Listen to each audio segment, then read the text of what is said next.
Bullet bike নিয়েই রোজ শিলিগুড়ি থেকে উত্তর দিনাজপুরে আসেন সুবর্ণা ম্যাডাম, যাকে দেখতে ভিড় জমে ছাত্রছাত্রীদের।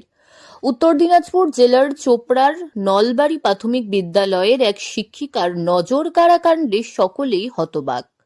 দিদিমণি আসছেন প্রতিদিনই নিজেই বুলেট গাড়ি চালিয়ে স্কুলে।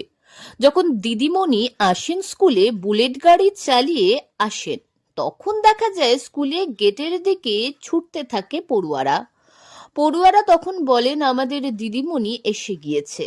আর তখন দিদিমণি হাসি মুখে বাইকটা নির্দিষ্ট জায়গায় রেখে স্কুলের ক্লাসরুমে প্রবেশ করেন হেঁটে। জানা যায় এই দিদিমণি ফাঁসি দেওয়ার বিধাননগর থেকে প্রতিদিনই স্কুলে আসেন নিজে বুলেট গাড়ি চালিয়ে। যদিও এই দিদিমণির পোশাকি নাম সুবর্ণা মজুমদার হলেও তিনি কিন্তু ফেসবুকে মাউন্টেন গার্ল হিসেবেই পরিচিত। কারো কথা পাত্তা না দিয়ে আমি আসছি। আমার খুব ভালো লাগে দেখেই, বাইক চালাতে খুব ভালো লাগে। আগাগোড়ার থেকেই ইচ্ছা ছিল। তো আগাগোড়ার থেকে আমি বাইক ছোটোর থেকেই চালাতে শিখতাম। তো লকডাউনে সেটা আমার পুরোপুরি ভালো করে, যখন রাস্তা সব ফাঁকা থাকতো তখন ভালো করে ঝালাই করা বাইক চালানোটাকে আরও। তো সেই সময় তো বাইক চালানো শেখা। তারপরে আজকে চাকরি পাওয়ার পরে আমি সাথে সাথে 2-3 মাসের মধ্যে বাইক কিনে নিলাম। তারপরে শুরু হলো আমার নতুন বাইক নিয়ে জার্নি।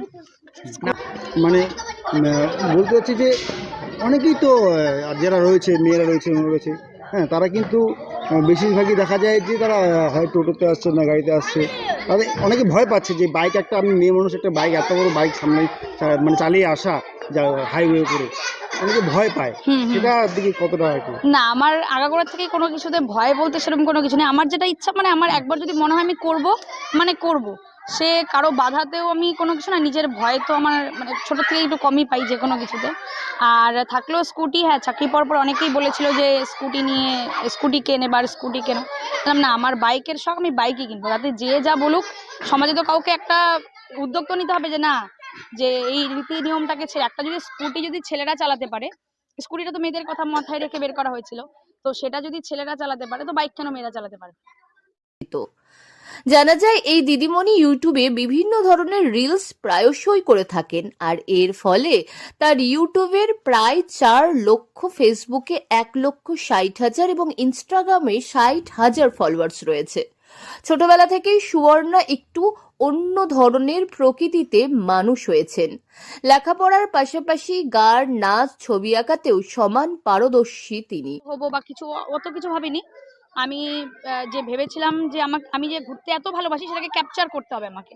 তো ক্যাপচার করে রাখবো স্মৃতি। আর মেন আমার এই ব্লগিং, সুবর্ণাকে মাউন্টেন গার্ল সুবর্ণা বানানোর পেছনে একজনেরই হাত আছে, সেটা হচ্ছে আমার দাদা সঞ্জিত সরকার। ওরও একটা ইউটিউব চ্যানেল ছিল কাউন্টিং মেমোরিজ নামে।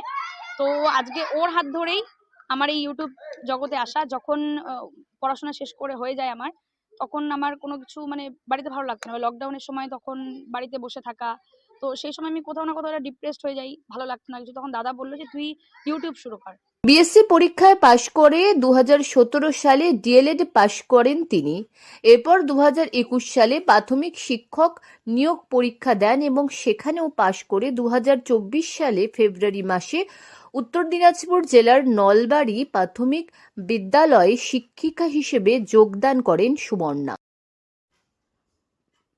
মাউন্টেন গার্ল সুবর্ণা বর্তমানে সকল ছাত্রছাত্রীদের কাছে চোখের মণি। উত্তর দিনাজপুর থেকে পিয়া গুপ্তার রিপোর্ট, লোকাল 18 বাংলা।